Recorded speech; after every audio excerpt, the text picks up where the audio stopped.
Hi, I'm David Garfield. I'm here today to talk to you about the great Jeff Porcaro, one of the true drum legends of the Los Angeles recording world. I had the tremendous opportunity and honor to get to know Jeff and work with him both live and in the studio.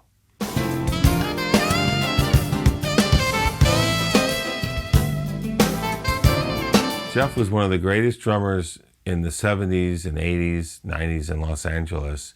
He played on lots of hit records and was extremely popular here. Jeff was known for his band Toto, which he was a founding member of in 1978. But he also worked with Boz Scaggs, Don Henley, Pink Floyd, Bruce Springsteen, 10cc. The list goes on and on. I met Jeff through his younger brother Steve, who was my age, and we were good friends. The first time I met Jeff, I was performing at the grand opening for Leeds Rehearsal Studios in North Hollywood, and Jeff was in the audience, and I saw him sitting there. I was completely impressed, and I'd been a fan of his for years. The first time I played with Jeff was on my first album, Charisma, Dream Come True, in 1983. And since I had a record deal and I was in the studio recording, I asked Jeff if he would come down and play on a song, Blues for Ronnie. And he played double drums with our drummer, Carlos Vega.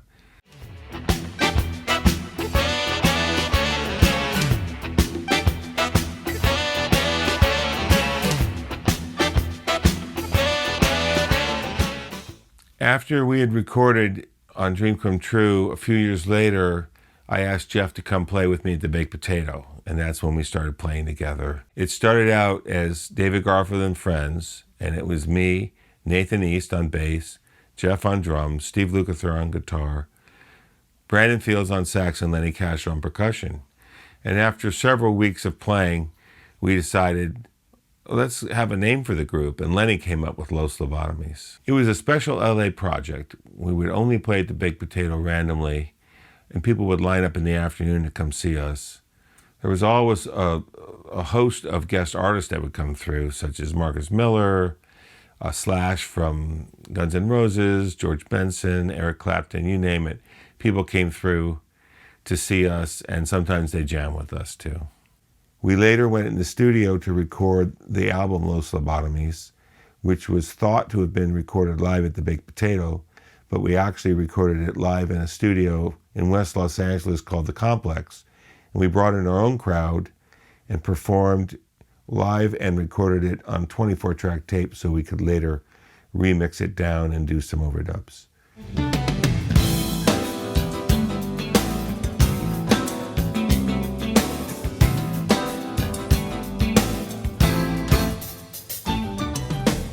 Doing that project with Jeff is something I'll never forget. He was so inspirational and gave us great direction sometimes on which takes to use, what tempos to play the songs at, even who would play the solos. Jeff painted the cover for the Los Lobotomies album on a canvas, and we sent it to Japan to use on the cover. It's never been seen again. We proudly used Jeff's painting as the cover of the first Los Lobotomies CD.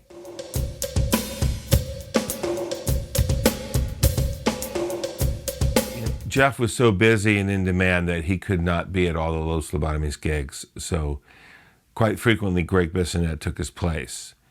And when Jeff died, we had just done a couple of gigs with Los Lobotomies with Greg Bissonette. We came home from those gigs and got the call that Jeff had passed. We were all very saddened.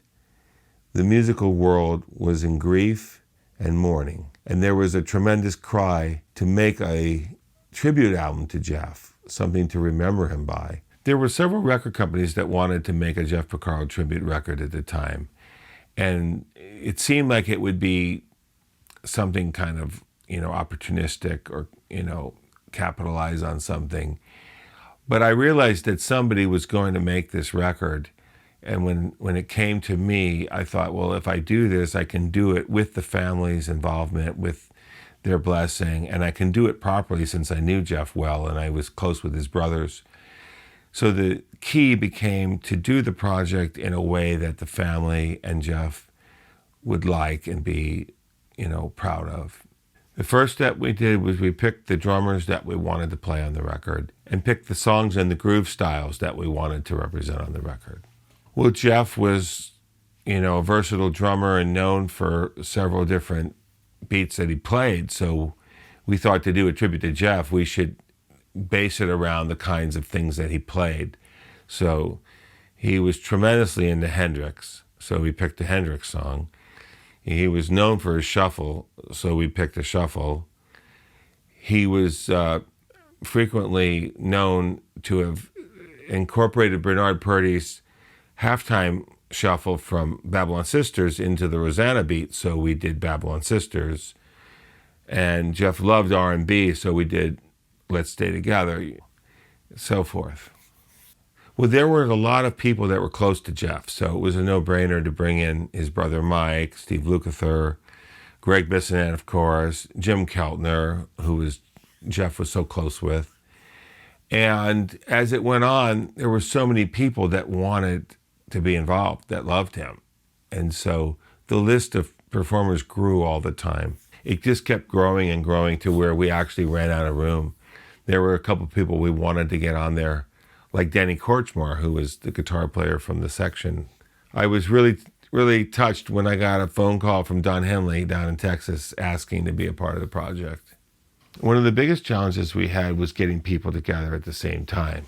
So we had to come up with clever ways to record guide tracks or make stems. One of my biggest thrills in making Tribute to Jeff was getting to work with Michael McDonald for the first time. He came in, sang the song down once, it was Let's Stay Together, sang it down a second time, and then we listened, and I was just knocked out. I've always loved him. He's from my hometown of St. Louis, and I always wanted to work with him. My favorite song on Tribute to Jeff is Lowdown. We had such a great time recording that. Abraham Laboriel Jr. looked up to Jeff so much.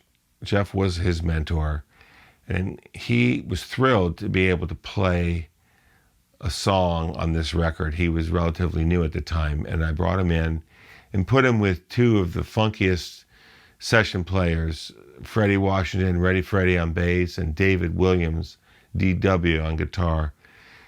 Both extremely funky, and we had a ball recording Lowdown. It was the real deal. We were hollering, hooting, slapping hands, high-fiving. I mean, it was just so funky. And David Williams is the guy that played with Michael Jackson on Billie Jean, that guitar breakdown. And I consider him the funkiest guitar player ever.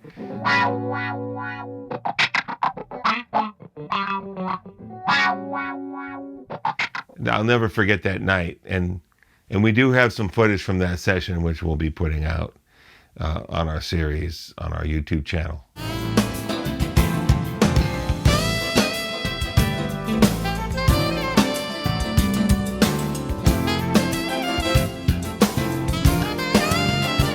Thank you so much for watching. If you'd like to find out more, please visit us on davidgarfield.com. If you'd like to follow along with our story series, please subscribe to our YouTube channel and make sure and click on the notification bell. That way you'll know each time we drop a new video.